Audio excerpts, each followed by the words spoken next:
Hello, beautiful souls, and welcome to today's podcast episode. Taking a moment here to express my gratitude that you have returned for another podcast, or maybe this is even your first podcast experience with me. Regardless, I'm so grateful to have you in this space today. For those who are new here, my name is Cass. I am a holistic mentor for shadow work, inner child healing, and intuitive development, as well as a professional energy healer sharing the beautiful modality of Reiki. This podcast is a space to open thought-provoking conversations around holistic lifestyle, mindset, and healing for you to take back into your own home, reflect, and have constructive conversations around. And I truly believe that this podcast for many will become the domino effect or the ripple effect in many families, where you are able to have a thought-provoking space to question your own belief systems, your own mindsets, and step towards your healing journey, or even lean further into it. Today's podcast, I'm really feeling called to speak towards accessing discernment in times where we have others holding space for ourselves, and the advice or responses that we are receiving in those spaces.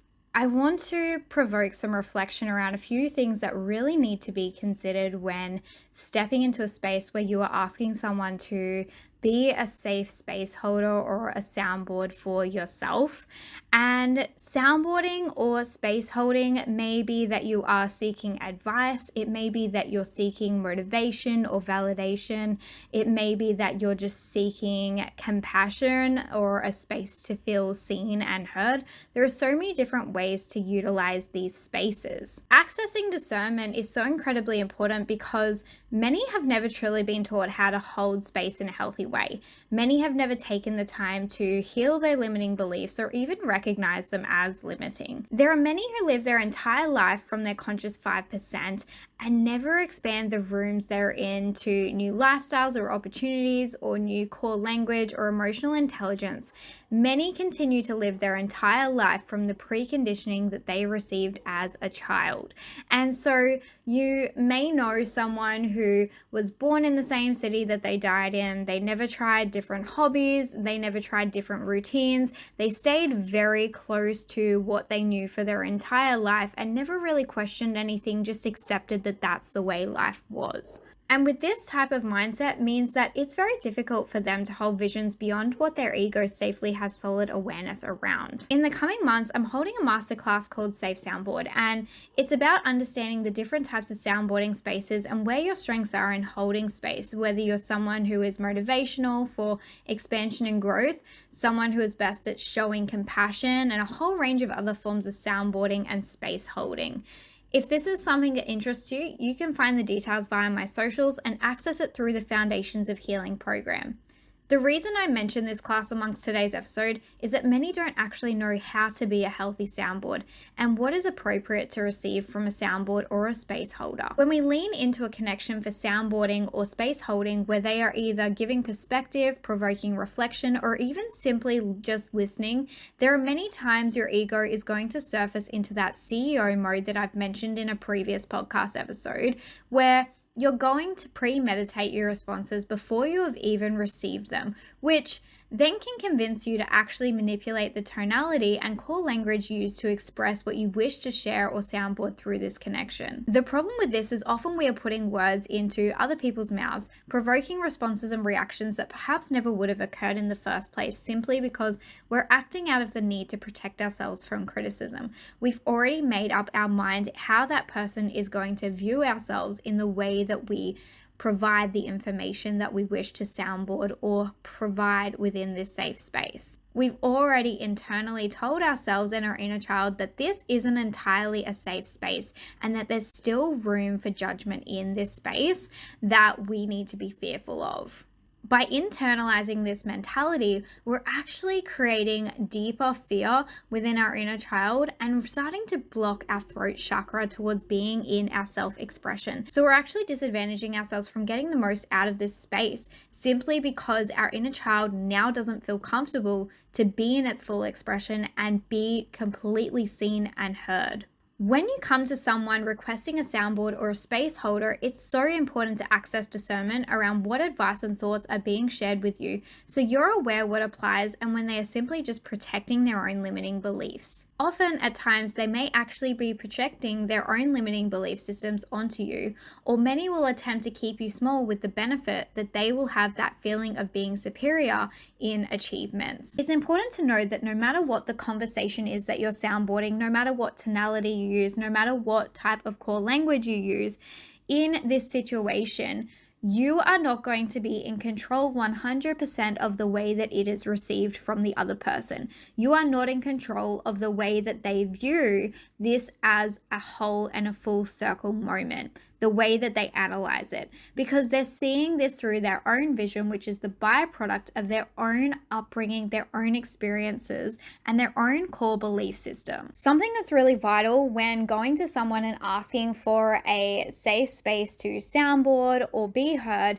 is to actually voice what your needs are, to actually come to them and say, this is what I need from you today. I really need you to just let me express my thoughts and then have time to self-reflect, or I need a space where I can give you some information and have you really reflect it back to me with perhaps some blind spots that I can't see, or your own thoughts and perspectives. When we do this, we actually take advantage of the little bit of control that we do have in the way that someone responds as that soundboarder or space holder. And this is purely because now we've actually verbalized what type of response we would like from them. When you verbalize this, you actually create a safer space for your inner child and your ego to be in that full expression, because now they feel safe knowing what type of response is going to be received back. This is extremely important because now you're going to be able to get the most out of your situation with this soundboarding space. Now you're able to actually put on the table exactly what you want to talk about. And when it comes to times where you actually haven't asked someone to be a soundboard for you or a space holder and they give you unsolicited advice, I invite you here into a different type of reflection, reflecting into the intentions behind what that advice or perspective was. Did this person act out of an intention to actually help, to actually be in an act of service, to actually utilize their own knowledge for your own good and your own growth?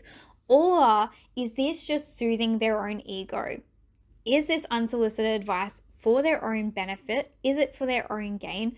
What is it that's driving them to give you this advice? When you understand the intention behind this, you can then clarify whether or not they have misread the situation and whether or not their advice was actually inappropriate, whether it had good intentions behind it and you just need to clarify boundaries again, or whether it actually doesn't apply to you at all and now you can see so transparently that they're trying to protect their own ego and their own inner child. Having this awareness around the intention behind why they're giving it actually allows us to stall ourselves in our reactivity and actually start to analyze the problem, which was the person's form of communication and not necessarily what their communication was. Sometimes the advice that's provided to us actually isn't that bad, but the way that it's received because it was communicated at a time that it wasn't asked for is important to highlight, and it is important to clarify and communicate with them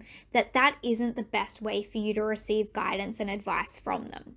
By clarifying with them other ways in which they can know when you're open to advice from them or open to perspective from them, now you've actually created another safe space for your inner child so your ego can step back. Because what you've actually done is established boundaries around when it is and isn't appropriate to get criticism and advice from someone. And now you don't have to live in fear of this criticism always being passed on because you have created healthy boundaries. So when it comes to accessing soundboarding and space holding, it's about having really clear boundaries that this is the time and the place where I am open to this, and these are the places where I just want to be free in my expression without being analyzed.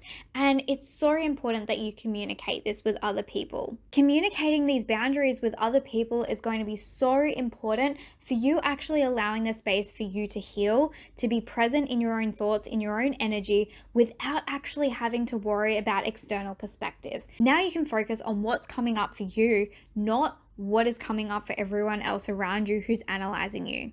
So just coming back to a recap here, when it comes to accessing a soundboarding space, recognize what you actually need out of that space, communicate it with them, and then where you have people who are starting to analyze you in times where you're not actually opening a space holding zone or a soundboarding zone, communicate that also. Again, this is all just coming back to nervous system regulation, where you're allowing your inner child to dull that sense of anxiety that you're constantly being analyzed, but also have the awareness that other people are going to be responsible for how they view you because it's coming from their own limiting mindset. And so a lot of what they share with you won't actually apply to you, but instead just be highlighting their own belief systems or fears. If you want to learn more about becoming a safe soundboard or a safe space holder, I so invite you to join my masterclass, Safe Soundboard.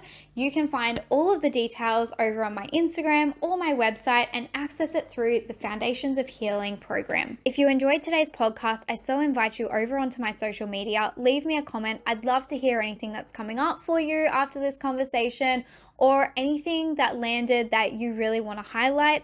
I have so much gratitude for you being in this space today and really allowing me to connect with you and open these thought-provoking conversations with you. I really hope that you will consider joining me in the next episode.